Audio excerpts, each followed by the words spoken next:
शेतकरी बंधू नमस्कार. सदर प्लॉटच्या लागवडी अगोदर याचं आपण माती परीक्षण करून घेतलेलं आहे.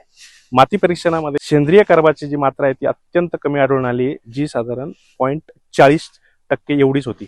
त्या कारणामुळे आपल्याला याच्यात कोणत्याही पद्धतीचं सेंद्रिय खत किंवा कुजलेलं शेणखत किंवा इतर सेंद्रिय घटक आपल्याला टाकणे अत्यंत गरजेचे होते. त्यामुळे यामध्ये आपण सह्याद्री बायोटेकचं बायोम, जे की बायो एनरिच ऑर्गॅनिक मॅन्युअर आहे, जे आपण एकरी 1 टन या हिशोबाने याच्यात टाकलेलं आहे.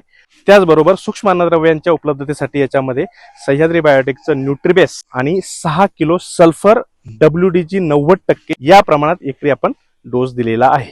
आता इथून पुढच्या काळामध्ये लागवडीनंतर 10 ते 12 दिवसांनी आपला फर्टिगेशनचे डोस सुरू होणार आहे, ज्याला आपण स्टार्टर ग्रेड म्हणतो, जे की आपल्याला रोपांच्या सेटिंगसाठी, मुळांच्या वाढीसाठी आणि आपण दिलेले बेसल घटक जे आहे त्याच्या उपलब्धतेसाठी काम करणार आहेत.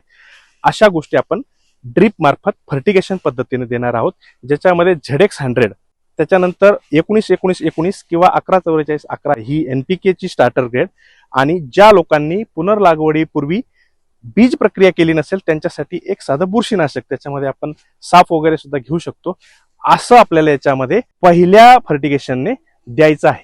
तर शेतकरी बंधूंनो, अशाच माहितीपूर्ण आणि शास्त्रोक्त माहितीसाठी आम्हाला फॉलो करा, संपर्कात राहा. धन्यवाद.